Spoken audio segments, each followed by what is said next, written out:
Hey, buddy. Hey, Miko. Miko, it's time for your medicine. There is no need for medicine. Have you been watching Twin Peaks again? Hello, Dr. Forrester? Yeah, it's Jordan. Miko's gotten into the Garmin Bozia again. Oh no, not on the carpet. Are you like me?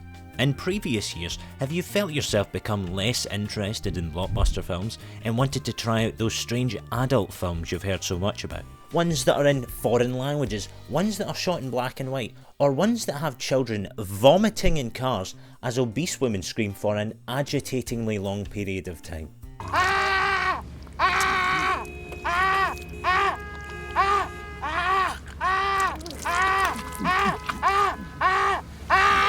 Well, I'd been looking for one such thing for quite a while now, and they say it's not over until the fat lady sings. Well, I found one, and she's screaming. Why is this happening? Our voraciously vocal rotund woman comes from an episode of Twin Peaks Season 3. For years I'd been under the impression that Twin Peaks was a strange, charming and surrealist murder mystery set in a small, northwestern American town. But most importantly, it was weird. Not he reads 50 Shades of Grey during lunchtime kind of weird, or he listens to ASMR on the bus through his phone speaker kind of weird.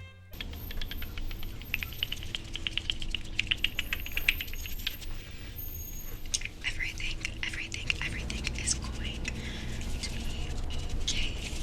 Everything is going to be But a proper, interesting deep dive into someone else's view of the world.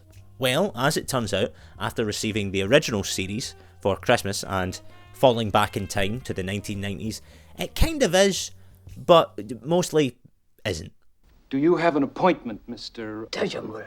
If you are like me, you've never seen Twin Peaks or any of David Lynch's work, but always had a passing interest, you might have ended up asking yourself, well, how weird could Twin Peaks possibly be? But the question you should be asking yourself is actually, how much do I respect my own time? And that's not a snarky remark on the glacial pace of the show. I seriously mean it. If you've ever watched any piece of media and gave up because the pace was too slow, you will not want to watch this show. Saying Twin Peaks is kind of slow is like saying getting the death sentence is a bit of a downer. It really cannot be understated. Twin Peaks is slower than molasses with Down syndrome. If Twin Peaks was a guy who kept up with current events, he would now just be asking the question, hey, have you guys heard about this whole Ukraine thing? What the fuck? Shit's bonkers. The level of patience needed to fully embrace this show is kind of mind-boggling, but I'll get back to that in a bit. Twin Peaks is a murder mystery drama / what I found out to kind of be a soap opera / parody, but not really anymore, that began in 1990 and it was a huge hit. It then ran for a second season in the following year and dipped in quality so far that it was cancelled. But unlike any other piece of television that I'm aware of, it received a third season a full 25 years afterwards, airing on Showtime in 2017. A time jump so extreme that many of the actors that appeared in the third season had sadly died by the time it finally aired. The show is set in the aforementioned quaint, fictitious Washington town of Twin Peaks and follows a charming and esoteric FBI agent, Dale Cooper, as he works to solve the recent murder of the small town's apparent sweetheart, Laura Palmer. Yeah, I say Palmer, you say Palmer. We have different accents. You don't need to be a dick about it, Sheriff, and your fucking stupid haircut. Now, while I mentioned the pace of this show is perhaps the largest obstacle to your average viewer, there's a lot of things going on in this 32-year-old television time capsule.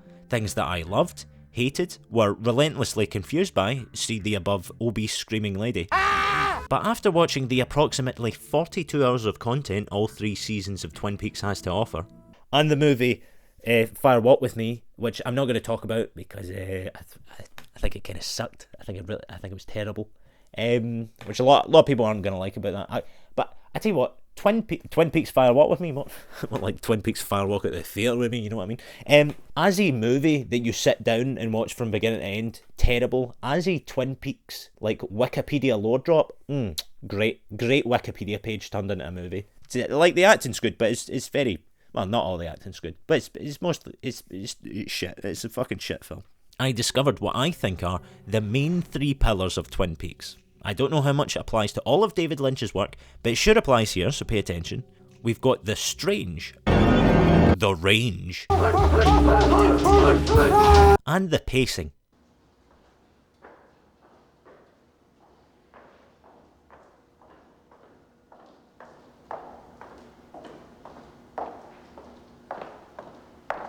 But I thought Twin Peaks was going to be the weird show. You know, I've seen gifs of the Red Room, and a dwarf dancing backwards, and Kyle MacLachlan in really bad 1990 aged up makeup, and assumed that was the whole show. That was Twin Peaks. These endless visions and intuitions about the world that the main character would use to solve a murder. It turns out, most of the time, it's really not that, to be honest. Are you looking for secrets? Now, a little bit of a warning. In this first section, I really rip into the first 2 seasons. And while I have many critical things to say about them, I did end up really enjoying Twin Peaks. So keep that in the back of your mind, sit tight, and, you know, enjoy before you send me that pipe bomb in the mail. But most importantly, just remember, it's my opinion, you know. And you know what they say about opinions. Opinions are like arseholes. Mine's is nicer than yours. Okay, here we go. Twin Peaks, in Season 2 especially, is not primarily a murder mystery, it's somewhat of a melodrama about the people of the odd log-based town. It is a soap opera about teenage love, business, betrayal, a cookie fisherman and his gosh darn percolator. Well, the plot is probably split pretty evenly 50-50 between the murder of Laura Palmer and whatever strange shit old Ed has been playing on his Game Boy this week. The show relentlessly throws so many side characters at you with side stories of such bafflingly little interest that I wonder if many people liked it back in 1990 because there was just nothing else like it on TV, good or bad. I'm putting this out here now because without knowing the original 2 seasons are predominantly a soap opera, you will be dumbfounded, yes dumbfounded I say, at the sheer volume of scenes that could have been pulled straight out of any episode of Hollyoaks. The things we do for love. I remember watching one episode in particular that involved, I think, 4 separate instances of 2 characters having a passionate conversation that resulted in them making out. And strangely, when looking to see what other people thought of the show, this is a positive. People claim, and the show's creators seem to agree, that Twin Peaks, as well as being a murder mystery, was a parody of soap opera television at the time. And I'm sure in 1990, maybe it did feel like that. You know, if I was about back then, sitting in front of my 15-inch colour TV with my 7-inch high perm mohawk, holy shit, what is this haircut? I'm sure the back of my knee would be red raw from all the hilarious knee slap worthy comedy japes thrown at Dallas or whatever other cowboy Desperate Housewives bullshit boomers were watching back then. But in 2022, there is no context for that. There is no cheesy melodrama in the back of your mind because it's what your mum watches every Tuesday night. For a fresh set of eyes in 2022, Twin Peaks isn't a parody of a soap opera, it just is a soap opera. Okay, so there's a lot of melodramatic side plots, but, you know, are they interesting, Jordan? Yeah, no, not really, no. There are some exceptions, though. Major Briggs is a stoic military man of mystery. It may be the tight collar and even tighter belt, but he looks to be constantly bursting at the seams to reveal whatever secrets he has tumbling about in that marvellous dome of his. Exception. And the ever-flirtatious Audrey Horne always has a scheme going on. Her intentions remain somewhat unknown at the start of the show, leaving it up to you to decide where she falls on the Imgur-created sci-fi show alignment chart. Is she George W. Bush, the Icicle Man from Game of Thrones, or Robbie Coltrane? Who can say? Both our mysterious nature and flirty interactions with our straight-laced main character Dale Cooper provide some genuine intrigue outside of characters like Ginger Lady with an eye patch. Don't worry, we'll get back to her in a bit. There's also Andy, a charming yet bumbling deputy for the Twin Peaks Police Department who is somehow bald but also has all of the hair. But for me, the vast majority of characters in Season 1 and 2 felt like obstacles in the way of a more interesting story. Some ended up being essential to the plot, some are tangential, and some are just meaningless. The amount of examples I can give is no joke. Let's start with Josie, Ben, Catherine and Jerry. They're all involved in this side plot of who will get to own the Northern Pines Motel. Now, I believe it was the great Socrates that once said it best: who gives a shit? It is of absolutely no interest whatsoever. I can't express how little I cared about which person with a large perm gets to pay taxes on this piece of land. And this is a plot that runs through the entirety of season 1 and 2. In fact, it felt to me like it got more screen time than the murder itself. And it's bottom of the barrel soap opera filler.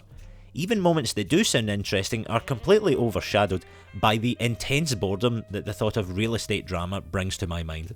Like, for example, when Catherine, a largely one-note Machiavellian woman, disappears and then comes back as Japanese Steven Seagal, with a Japanese accent. You waste my time. And a Japanese helper. Jordan, why is she Japanese? Well, they're not going to make her black. That'd be racist.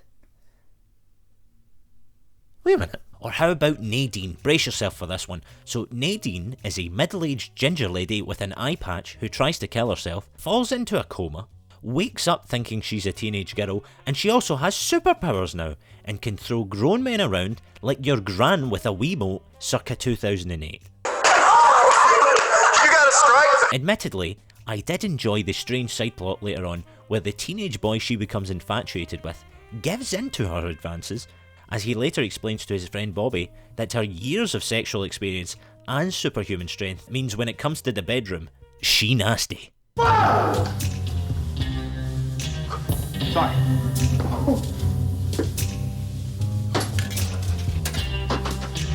Okay, Jordan, that sounded pretty weird, but what's she got to do with the main story? Nothing. Literally, and I do mean literally, fucking nothing. If you skipped every single scene with this woman in it, you might be surprised that there was no token ginger pirate character in this show, but you would not miss anything relevant to the main plot. Cotton balls. Or finally, and I promise I won't go on all day, let's talk about the most infamously hated and pointless storyline of the entire show, featuring the thoroughly beaten dead horse of the Twin Peaks community, James. James, being the boyfriend of the now deceased Laura Palmer, is one of the main characters of the show, and he also fulfills the classic American television criteria of being a high school pupil that looks like he owns at least one mortgage. It's wrong! While I personally didn't find him the most unlikable character on the show, he is the metaphorical punching bag for the modern Twin Peaks community, as he is somewhat overbearing, quite whiny, and is the proud owner of this enormous, shiny forehead.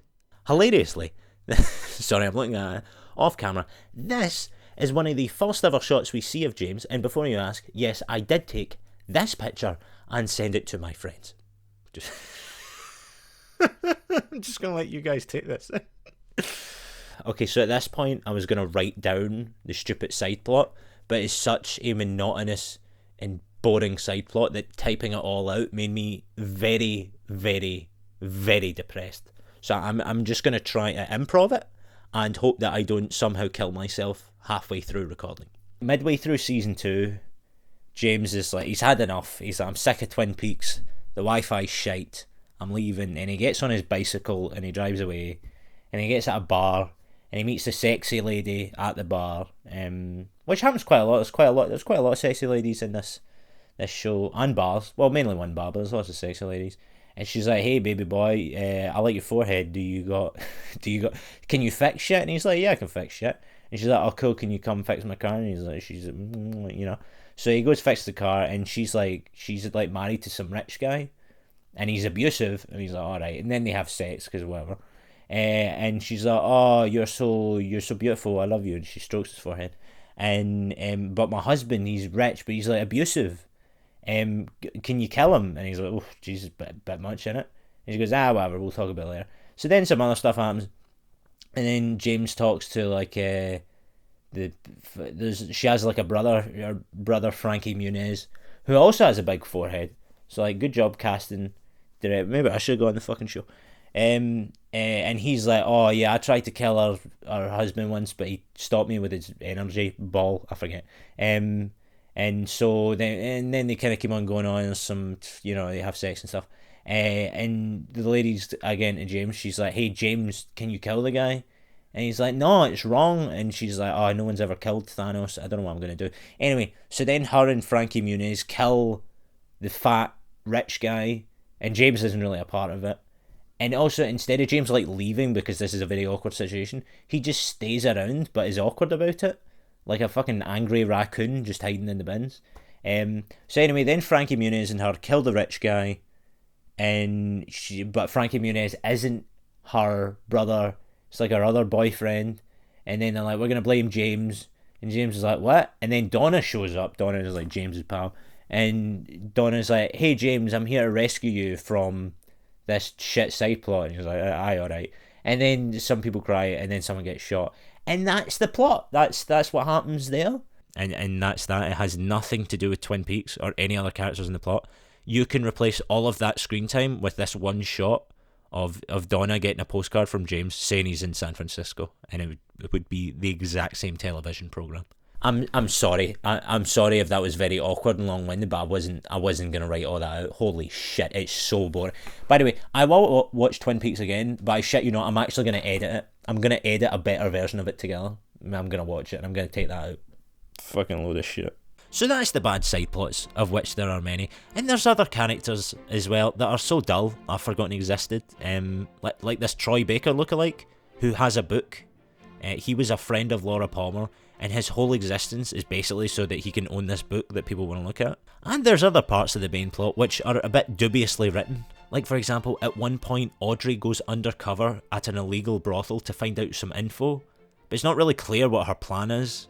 She's like, oh, I'm going to break into the brothel and figure out what's going on. But that does, what? Because surely as a prostitute in an underground brothel, all that would happen to her is she'd get the shit beat out of her, and she'd have to sleep with men for money. And trust me, I know this, okay? University was a hard time for me. All the while being kept in the dark about the machinations of the illegal enterprise. So as I was watching, I was just sitting there thinking, okay, so what's your plan once you get inside? And sure enough, when she does get inside, it all comes back to bite her in the arse. In this case, figuratively, not literally, as I'd imagine biting someone in the buttock is the type of thing you'd have to pay extra for in a brothel. I don't know. I mean, I've never spent money at a brothel. Last time I was at a brothel, it was actually a voucher deal. $29.99. Came with a curry. Pretty good deal. So that's all the stuff you probably didn't know about Twin Peaks, like I or my friends did before we watched it. But all that memeable, ever talked about strangeness, like the Red Room, like this guy, people talking backwards, I've got good news. it is in the show. And I get why people talk about it, because that Lynchian flavour, that bubblegum centre, is so much more compelling than everything else I've mentioned so far. It's what kept me watching. And something I forgot to write down that is equally as important, if not more so than the visuals, to the style of the show, is the music. While I'm not a fan of the 90s melodramatic music you hear a lot, the late 80s, early 90s new wave, and what I can only describe as jazz existentialism,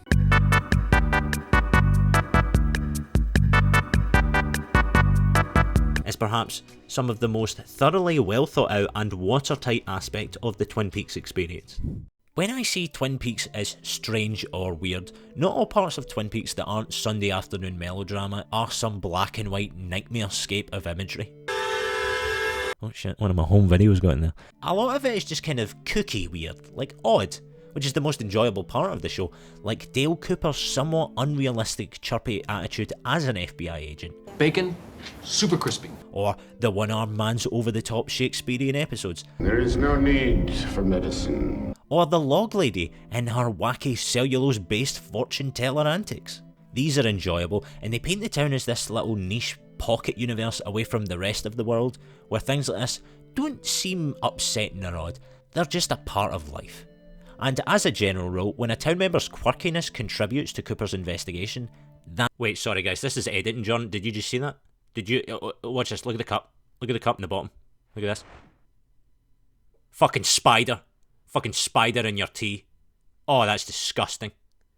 Anyway, back to the video. And as a general rule, when a town member's quirkiness contributes to Cooper's investigation, that's when things are at their best. Like when Pete is called to use his chess skills because Cooper's nemesis has engaged in a life or death chess game. That's enjoyable. Or when the log lady leads the team on an obscure metaphysical hunt for clues. Or Major Briggs using his position at a super secret military base to aid the investigation. These are the points where I'm not annoyed seeing side characters on screen. But take note, all of those melodrama, soap opera complaints I just had about the show, none of that applies to season 3 at all. There are returning characters from 25 years prior, but it's all set under a much more modern thriller drama layout rather than what did Pete get stuck in his percolator this week? Fuck Pete, we want business. Season 3, when it's at its best, is mysterious, creepy, and in some cases genuinely horrifying, with far less cheese than the prior seasons. In fact, I dare say even the strongest of lactose intolerant viewers would be safe watching Season 3. Far more in line with my original expectations of what Twin Peaks was going to be. Acting in Twin Peaks kind of bounces all over the place, which I've since found out is kind of a David Lynch thing in and of itself. There's 3 kinds of actors in Twin Peaks. The thankfully good. What am I gonna do? The maybe good, but the direction they've been given is so odd you just can't tell. And then my favourite, the absolute dog shit cardboard school of acting. Actors that are so stiff they could get part-time work as scaffolding. There's 2 things, Shelley. When I come home, this house should be clean. And I mean clean. Okay. Thankfully, most of the characters, but maybe not all the most important ones, fall into the first category. Kyle MacLachlan as Agent Dale Cooper is the perfect example of the right amount of oddness in a character. This is, excuse me, a damn fine cup of coffee. I've had, I can't tell you how many cups of coffee in my life, and this is one of the best. I wasn't too interested in the initial 25 minutes of the pilot, but as soon as Dale Cooper came on screen, it gave everything the life I was waiting for. He's an eccentric, excitable, optimistic FBI agent with a boyish energy about his job. Damn good coffee. He speaks with wisdoms of a much older man and does not have a mean thing to say about anybody. There's also other characters that are much more theatrical but are enjoyably cheesy, like the aforementioned one-armed man who likes to put on a right big show for all the kids watching. Don't show your kids Twin Peaks, by the way. It's got a bunch of rape in it. Then there's just plain good actors who play things pretty straight and do a traditionally great job. That is most of the main leading women: Norma, Audrey, Donna, and arguably the best actress in the show, Shelley. Shelley is the name of the character, by the way, not the actress. The actress has like a Swedish name, I think. David will explain it for me. Matchkin's full name is Machen Amik. Somehow I almost forgot to mention Cheryl Lee, the actress playing Laura Palmer, and her identical cousin, Madeline. She is an easy tie for the best actor on the show and puts the work in the film Twin Peaks Fire Walk With Me. That film, being free from the shackles of early 90s television, is far, far darker than the show. There's multiple rape scenes, people are naked, there's lots of screaming. I can't think of a way to make this funny, so I'm going to keep on talking. Ignoring all of her legitimate acting talent for 1 second, however, she should win an award alone for how bone-chillingly perfect her screams are. I was so impressed by these 2 actresses, I find it borderline criminal that they're not household names in some aspect. If you said Cheryl Lee or Machen Amik, no one would know who you were talking about. And honestly, that's kind of a shame. Thank you. So props to the actresses of Twin Peaks, notably Lara Flynn Boyle, who spends most of her time on screen bursting hysterically into tears like an assistant director is showing her pictures of how she will eventually destroy her face with plastic surgery. The second category of I can't quite tell if these actors are awful or not is pretty full in the Twin Peaks acting tier list. The most prominent character in this field for me was Bobby. Over here. Now, I don't know if this is an unpopular opinion, but I'd never liked this guy. Midway through season 2, if Bobby came on screen, then I knew to turn my brain off. He's supposed to be your kind of traditional high school bad boy, but he acts like an absolute dork, and is often just extremely over the top in his delivery. Friend, you are crazy! You get off of me. By the way, I know that's on purpose. David Lynch likes to direct people in weird ways. I get it. I'm saying I don't think it was very good. Very good, very nice. Hello, sexy banana. Dana Ashbrook returns to play Bobby in season 3, and that's when I finally figured out what I don't like about him. It's not that his character is hammy, there's lots of hammy people in the show, it's just that he's not actually believable as Bobby. I'm pretty sure Dana Ashbrook could play a character like this convincingly, it's just obvious that all the choices he is making on screen are ones that don't come naturally to him.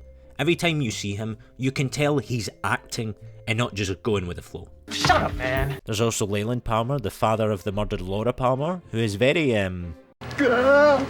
he's different. His strange actions end up making sense in the context of the show, but in the moment it's a lot to take in. But when he's not being absolute YouTuber levels of over the top, he puts in some pretty good performances. I'm back. Back and ready. And now I get to talk about Bob. Bob is a somewhat lizard-like looking fellow, one could say, known for his distinctive long greasy hair, denim jacket, and general "do you want to see my katana collection" type of energy. Bob is what my girlfriend might describe as a bold choice. I won't spoil exactly who or what Bob is, but finding out those details actually makes his appearance make even less sense. And I wondered, as many people do watching this show, this guy, Bob, why does he look like that? Out of all the possible options, why did David Lynch make this character look like a guy that's been banned from multiple international Pokemon trading card game tournaments? Well, much to my amusement, he kind of didn't. But thankfully, David's already explained it for us. I was up in Laura Palmer's house on the second floor under the fan. And I was on my hands and knees for some reason, cleaning some little part of the rug. And I was facing away from the door of the Laura Palmer's bedroom. And I heard a girl's voice, a woman's voice, speak to Frank Silva, who was the set dresser. And Frank was in Laura Palmer's room prepping it for shooting. And he was moving a dresser, and he had moved it near the front of near the door. And the woman said, I'm hearing it, like back there, Frank, don't lock yourself in that room. Ha ha, you know? And I suddenly pictured Frank in that room, for like the word locked, and like something like this. And I went running into Frank. I said, Frank, are you an actor? And like everybody in Hollywood, he said, why, yes, David, I am. And so I said, you're going to be in this scene. And he says, what am I going to do? And I said, I don't know. And then we shot these pans, just a drifting across the bed, just to drift across the room. Nobody was in it. And then I said, Frank, now you get down and hold the end of the bed like this and freeze. And we did one shot with him there. And then we went downstairs and we got geared up to shoot a night scene when Laura Palmer's mother, the great Grace Zabriskie, is laying down and she's distraught. We had an operator named Sean, and Sean is on the wheels. And what Grace has to do is she's thinking and she's picturing things in her mind's eye, and she sees something about the woods and the finding of that thing. And so she bolts upright, screaming. And Sean has to get her like this. And it was perfect, the first one. And I said, great, cut it, you know. And Sean says, no. And I said, what's wrong? And he said, there was someone reflected in the mirror. And I said, who was reflected in the mirror? And he said, Frank was reflected in the mirror. And there he is. Yeah. Right at the bottom of an oval mirror. Wow. He's got goosebumps. How great is that? Great. That's great. It's such an odd choice because Bob, in the context of the show, is the embodiment of chaotic evil, and yet the person they got to personify such an evil is a straggly guy in a Canadian tuxedo.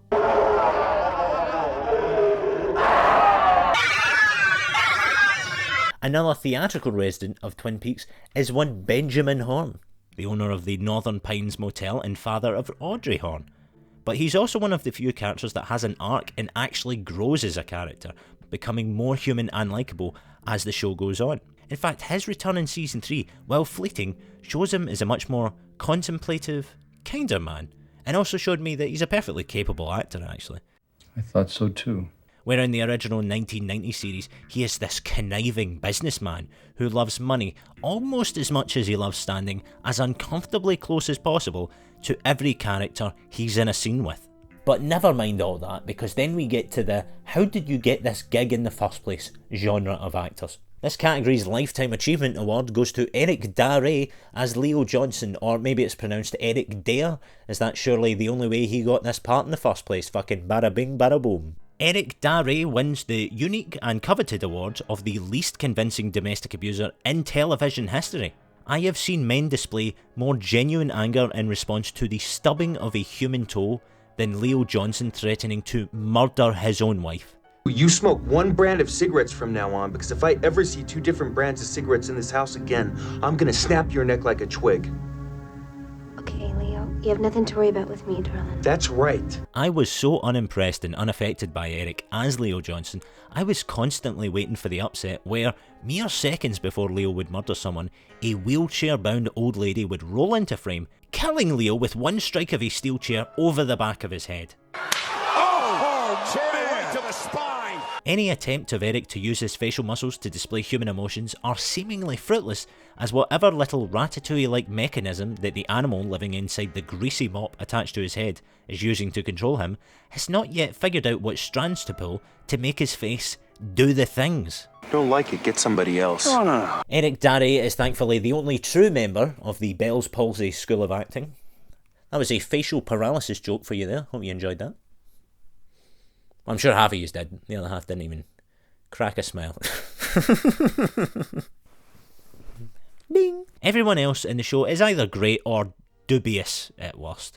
Although I might put Dana Ashbrook as Bobby in here because I just did not find him in any way an effective character. As a jock, he seemed like even the nerds would beat the shit out of him, and every time he cries, he has this intense look of both revelation and confusion on his face, like he's witnessing Jesus Christ himself walking out the back of a McDonald's. Man, brings back some memories. Season 3, however, none of that applies. Nearly everybody is absolutely fantastic. Returning characters are great, and the worst actors haven't showed up, as they seem to have been culled in some sort of off-screen bad actor genocide of the early noughties. Hi, Nolly. Naomi Harris is in it, yeah, the King Kong lady. Tim Roth is in it. Yeah, who would have thought? Tim Roth is a good actor, and he does a great job here. Making sure. Kyle MacLachlan, long story short, he plays multiple, it's not a spoiler, it's on the cover, he plays multiple versions of Cooper, getting to stretch his acting legs a little bit. While mainly known for playing more light-hearted characters, here Kyle does get to do that by channeling everybody's inner baby boy as the complete dunce known as Dougie.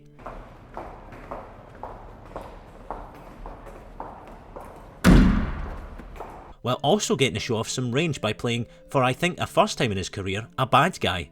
That is Mr. C. A malevolent man with a low, intimidating voice and even more intimidating hairstyle. But he also teaches us the valuable lesson: it doesn't matter how cool your leather jacket is, even the baddest of boys are not immune to travel sickness.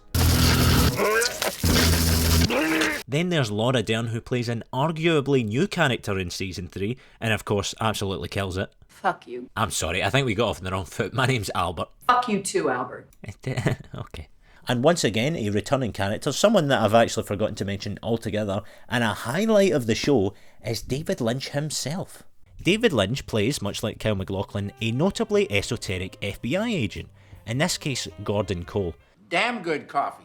Almost completely deaf, Gordon Cole is Dale Cooper's higher-up and is known for the friendly manner in which he screams early 20th century Americanisms like Massive quantities and a glass of water, sweetheart. My socks are on fire. and You remind me today of a small Mexican chihuahua. after watching Season 3's finale in a haze of post-Lynchian coitus, I ventured online to find out just what I let the medium of television do to my brain. In my online adventure, I was rather entertained to find out that the oddly charming Gordon Cole is but almost wholly David Lynch, if David Lynch had degenerative hearing loss and worked for the FBI, or as I knew it to be up until the age of 8, the Federal Bogey Inspector. The wavelength of weirdness that David Lynch's brain works on, and that has created the ever-elusive mood of Twin Peaks, just exudes from him on screen, and somehow makes the show comparatively more normal.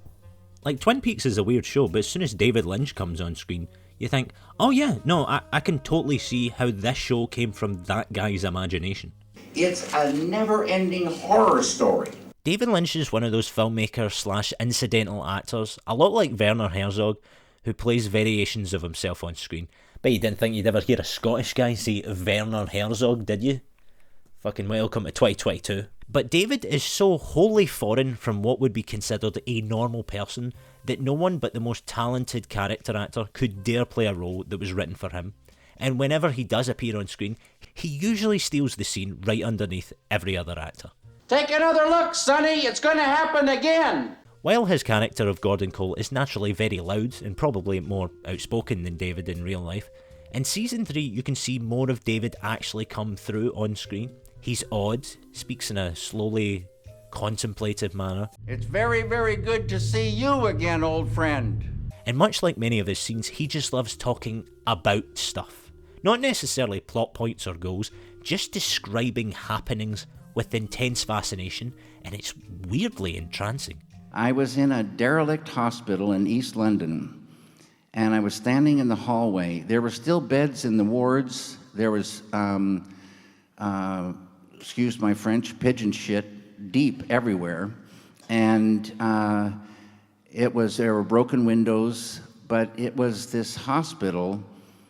And I stood in the hall, and suddenly I got like transported back in time and felt what it was to be in that time. And it felt like I knew it. And from that moment on, I felt I owned it. And it changed everything, that experience. Deep inside my post-Twin Peaks YouTube rabbit hole, I found out more about him. And I think I kind of get it now. I'm not saying I get the show or everything he does, but I mean I get the cult of personality around him. Every actor he works with has some strange and charming story to recount about him. How's your day? Tell me everything. I'm like, well, what? Like, I got on the plane and I'm in New York. I had theater tickets and they told me to come here. So I came here and, wait, are you really interested in this? And he was like, yeah, tell me everything. You got to remember, I was at a point where I'd been auditioning for 10 years and people could barely give you eye contact. But with David, he was just genuinely interested. The many meme compilations of him speaking his mind, and one video of questionable taste which begins with him somewhat relatably claiming, I'm so depressed I don't know what I'm doing. I have not got a clue. Mate, me fucking too. And I haven't made a Netflix movie with a monkey. Jesus Christ. He has a YouTube channel where he posts daily weather reports and number of the day videos. Why? Well, after finding out about this man over the last month, my answer is because that is exactly the weird type of shit he would do. The takeaway from all this is while there are many things that I don't like about the structure of the show or the acting, I can tell that none of it is born from pretentiousness. It's just the type of weird stuff David likes to make. And you know, as we like to say where I'm from, go on yourself, son. Go on yourself. And now to discuss the controversial Achilles heel of Twin Peaks, the pacing.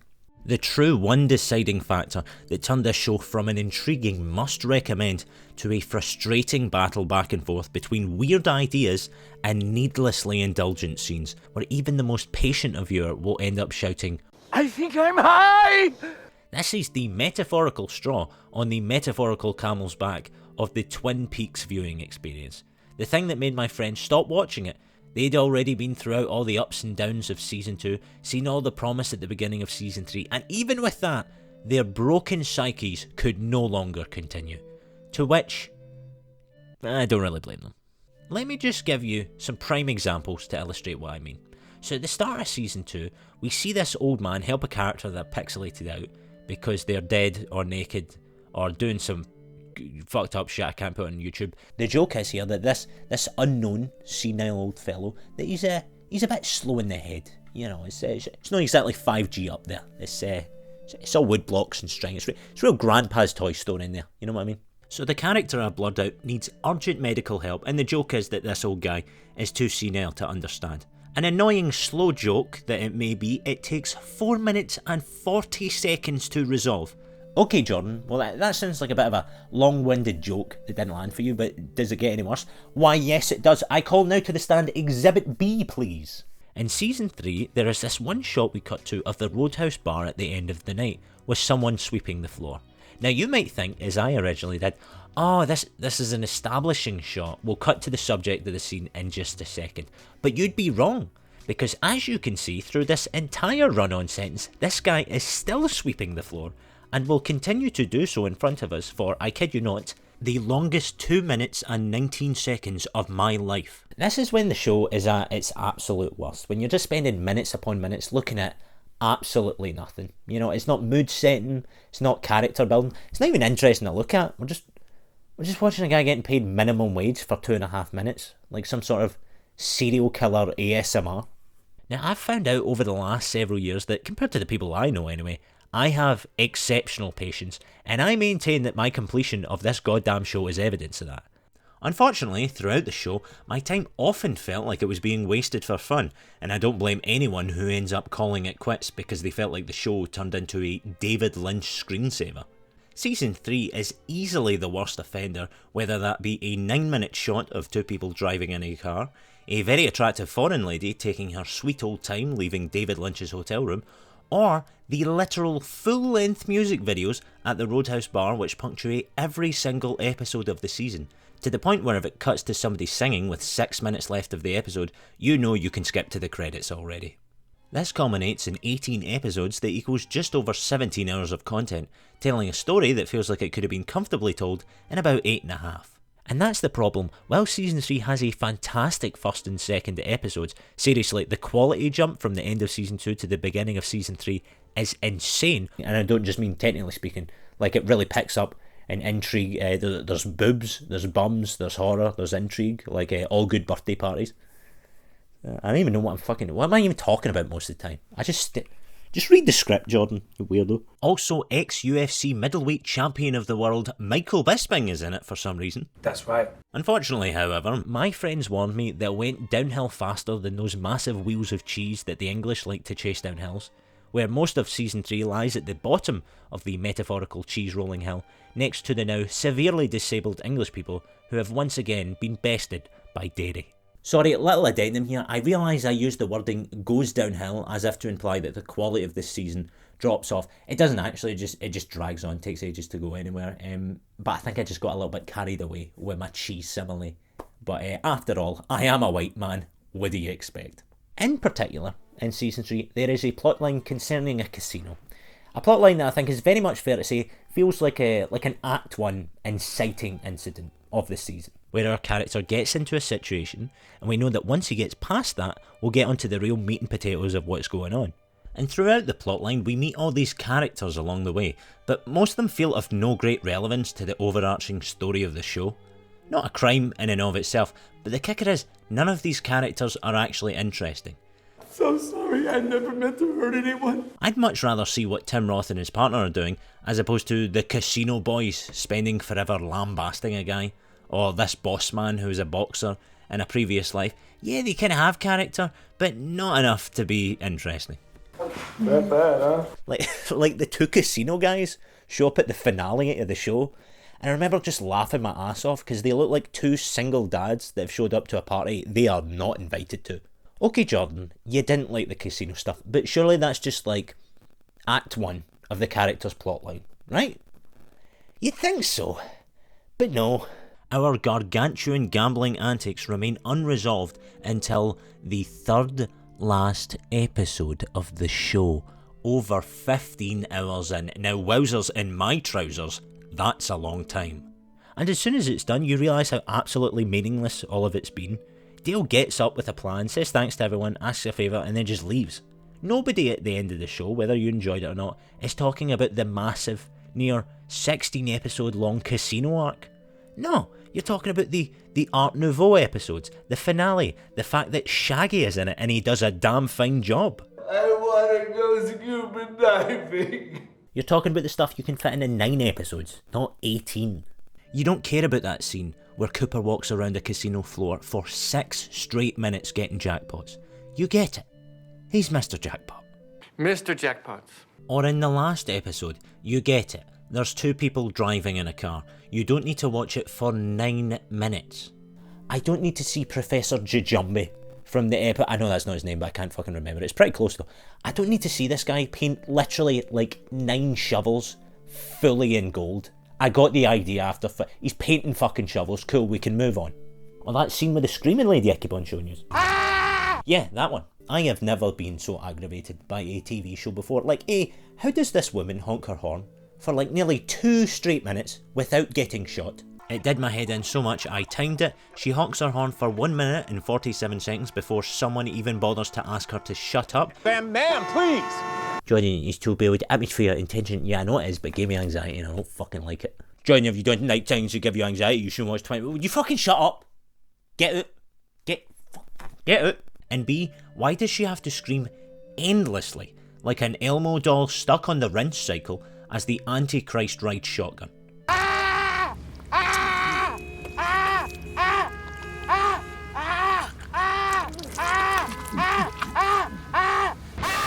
This goes for other plotlines in their entirety as well. Like, don't get me wrong, there's characters that will die or who are not strictly necessary, but they add some nice flavour, like Tim Roth and his partner. Or my favourite, this English guy with a Nintendo Power Glove who's putting on that accent. Oh, way too fucking strong, by the way. Gone on 23. Although he is technically very important to the plot, I love how arbitrary his existence is in the show. He tells James his origin story and how he has been placed in Twin Peaks to do one thing. And sure enough, by the end of the show, you'll be like, oh, right, yep, no, that was the one thing. The guy with the green glove that makes his hand a gun. John, what the fuck are you talking about? Yeah, it's true, look at this. BAM! Now that's gaming right there. That's gaming. But then there's people like this kid, and this kid's he's a right wrongin'. I will squeeze the shit out of you, bitch! This young fella is Richard, and not only is he a bit of a rascal, he might be one of the most evil people I've seen on television in the last 5 years. Hey, I told you to get out of the fucking way! Guten Tag and welcome to German 101 with Richard. We follow him through quite a few episodes before his storyline kind of abruptly ends. Something that I didn't even take note of as it happened, but in retrospect thought, wait, what was the point of that? I suppose he serves as an illustration of the most evil parts of the world, but whether or not these abstract characters and their less than traditional plotlines will stay with you can be very hit and miss. The thing is though, a lot of Lynch's slow pacing in Twin Peaks actually works, but it's only when it's for the artsy and atmospheric parts. Like Season 3 Episode 8 for example, the whole thing is this avant-garde kaleidoscope of weirdness. There's bugs, bombs, a giant who goes all upside down and vomits into an interdimensional brass instrument. And that's how we celebrate the Sabbath, am I right, boys?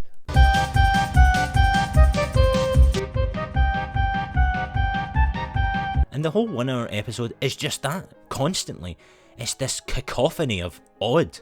And that's when the slow pace works, because even though the episode is nearly 1 whole hour of this, well, there's some stuff at the start, and then an entire 9 Inch Nail music video, yeah, I told you it's weird. It's not in a traditional sense, telling stories, developing characters, progressing the plot. Baby, it's all about the mood.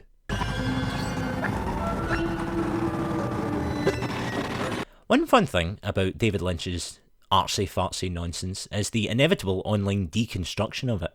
You know, what it all means. What's the point? What's the purpose? What really happened on 9/11? And that's where you get 4.5 hour long videos explaining what happened in the show, or should I say explaining what you think happened, and claiming it as categorical fact as the creator's intent and not just your opinion of a TV show you watched. The zigzag pattern on the floor represents radio waves, which are a kind of in-between that the show passes through to get from the station to the TV. This shit is hilarious to me. And if I was David Lynch, I'd be laughing my arse off right now. Let me explain why. By the way, I love a good wee bit of deconstruction. You know, analysis, stuff like that. I mean, look what I'm doing here. Watch people review. I like to hear people's thoughts. But see, like this faux academic shit. You dress up in a suit and you sit down in an armchair, you know, and you walk into frame to start your video essay with a glass of alcohol-free cider. You sit down your armchair and then look into the camera and go, I believe it was Karl Marx that once said, like, fucking shut up.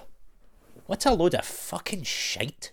By the way, Ed and Jordan here, back again. I don't want to be too hard on the guy, right? To be clear, the video is really well made. It's really well edited. He makes lots of great points. I'm sure it took like over a year to make. It's just that there's a lot of penis cheese in there, kind of spoiling the meal, if you know what I mean. A couple of months back, before watching Twin Peaks, I was on a train down to London because I get to meet with people doing far more interesting things with their lives. And on this 5-hour journey, I got talking to a very nice American man. Anyway, once I talked him down from blowing up our carriage, he was quite chatty, and he went on to tell me quite the interesting anecdote of the time he met David Lynch. Now, the old school Renaissance man David Lynch he has taken part in every type of art there is. Television, film, painting, comics, acting, bovine. What the fuck is David Lynch doing? He's just sitting on the fucking corner of La Brea in Hollywood with a fucking cow. And as such, he partakes in a bunch of atypical weird shenanigans in his day-to-day life. One such thing is his daily practice of transcendental meditation. Now, I don't know anything about transcendental meditation or exactly what about it transcends the medical practice of dentistry, but back when my American train compadre was in college, David came and visited to do one of his talks about said meditation, which I'm realising in retrospect must have been as part of that 2012 documentary he did on the subject, which I haven't seen and I am sure is okay.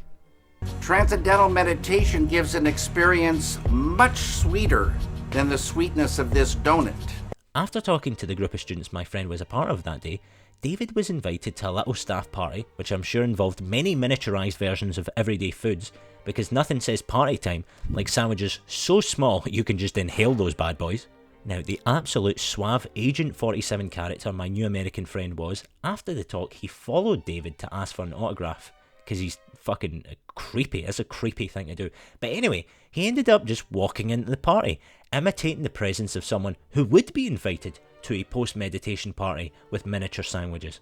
Well, he eventually got talking to David, and while the filmmaker was initially resistant to talk about his films, he did loosen up after a few party-sized wheat-based triangles, and he said one thing that lodged into my American party-crashing friend that proved to be an enlightening tidbit going into Twin Peaks. Apparently, according to this nice man on the train, David said that he originally wanted to be a painter, but there was no money in it, so he went into films. And so, just like a painting, when he makes films, he isn't concerned about plot and characters as much as the way experiencing it all makes you feel. Just like with a painting, you know, you don't look at Edward Munch's 1893 proto-expressionist painting, The Scream. I read that off of Wikipedia, I have no fucking idea what it's talking about. But you don't look at that and you go, oh, what's wrong with this guy? Has he lost his crypto wallet? What's up with him? No, you just, wow, the guy is spooked. I'm spooked too. You don't think about it too much, you know, you just let the feeling it elicits in you wash over you, like the urine of dozens of lost strangers in a heavily chlorinated swimming pool. And that's what David likes to go for when he makes stuff. The feeling, not the urine. Well, maybe the urine, I don't know. In that particular tidbit, the comforting thought that when you watch Twin Peaks, there is a plot, there's characters, but man, sometimes it's just about that mood, you know? That's what makes things like a 4-hour analysis of everything in Twin Peaks so hilarious, because like those many strangers lost in a pool, if I was David Lynch, I would be pissing myself. I guarantee that the actor that plays Dick Horn was chosen because his head is shaped like one of those rotten egg heads. He is the definition of a bad egg created by television audiences. What the fuck are you on about? What the fuck is that boy on about?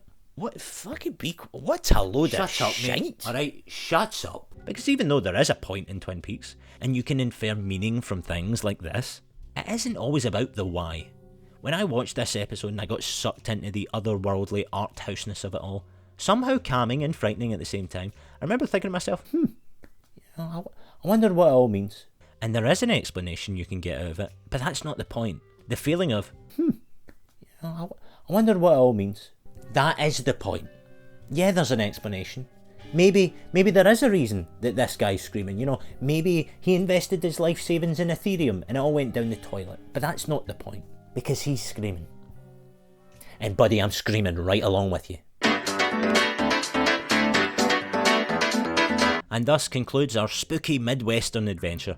One that will stick with you if you have the patience of a saint who received sainthood for specifically being extremely patient and are somehow able to find the soap opera melodrama of the original 2 seasons tolerable. But I also now understand the modern day memery of this show and its creator. Is that the same? Plaster of Paris. Plaster of Paris bullshit! But like a lot of shows and movies that get their appeal from an underlying mystery, there is a fine line the show skirts between genuine, well-written intrigue and seemingly random weirdness that only the most rabid of conspiracy theory internet lovers will get something out of. That being said, the fact that Twin Peaks tells a story shrouded in artsy imagery that doesn't end up feeling like, as we say where I'm from, a bunch of old wank, is quite the achievement. While the show is full of that ever talked about Lynchian oddness, and it ends on a remarkably shocking and somewhat horrifying note, shrouded in mystery, if you follow the threads of mysterious party-sized sandwiches that the show feeds you, you can actually end up with somewhat of a satisfactory ending. Like a lot of art, I'm sure you may end up coming away with a different conclusion to many others, but the fact that I came away with something at all, and didn't feel like a wall for someone to throw their art off of, was a pleasant surprise, even if it did take over a dozen hours too long for me to get there. You know, Twin Peaks serves as quite an interesting opposite to The Lighthouse. I just recently watched The Lighthouse as I've been more willing to dip my toes into the art house media of today, and while that film has fantastic cinematography, brilliant performances, and a scene where Willem Dafoe ejaculates in a lighthouse... What? No, footage isn't here. You're not getting that. You don't get to see that. I am not going to Google Willem Dafoe ejaculating, so I have to look at that again, and then put it in this video. No. About 30 minutes in, I figured out what the film was doing. That it was all basically metaphors, and there was no real plot to follow. Things that either of the characters may be interested in or wanted to see didn't necessarily have any real value. You could boil it down to, oh, it's an art house film. Robert Pattinson wants to see what's in the book, wants to see what's in the lighthouse. But it's about the allure of what's in the book or the lighthouse. It doesn't really matter. And sure enough, by the end, it's all fairly abstract and felt to me quite meaningless. There was art house weird imagery, but unlike Twin Peaks, no overarching plot or goal that gives any shots of Robert Pattinson having hallucinatory sex with a mermaid any meaning to me. Christ, I need to watch Finding Nemo or something after this. This is too much. I'd figured less than halfway into the film that you could explain any weird scene as representing something and leave it at that. Oh, the top of the lighthouse represents mankind's thirst for knowledge, or whatever. Like, okay, that's fine, but is that it? No real spoilers, but in the lighthouse, yeah, that's pretty much it. And while that's fine for some, I like something a little bit more substantial than the, oh, I was saw a dream, man, school of storytelling. So to those of you with exceptional patience who want to feel like the worldly explorers of the television medium, Twin Peaks has that artsy imagery but can eventually be wrapped together to give what was for me a fairly satisfactory exploration, even if I did have to sit through many more hours of wacky percolator enduring, Asian disguise wearing, demon child vomiting antics than I really wanted to. Twin Peaks gets one levitating black and white giant with half a cherry pie out of 10. And holy shit, that is the end of my adventure. This video has taken literal months. I finished Twin Peaks about 2 weeks into January, and recording this aerial, I'm about 3 hours in. So yeah, I hope you guys enjoyed, guys, girls, all those people in between. Tell me what you thought.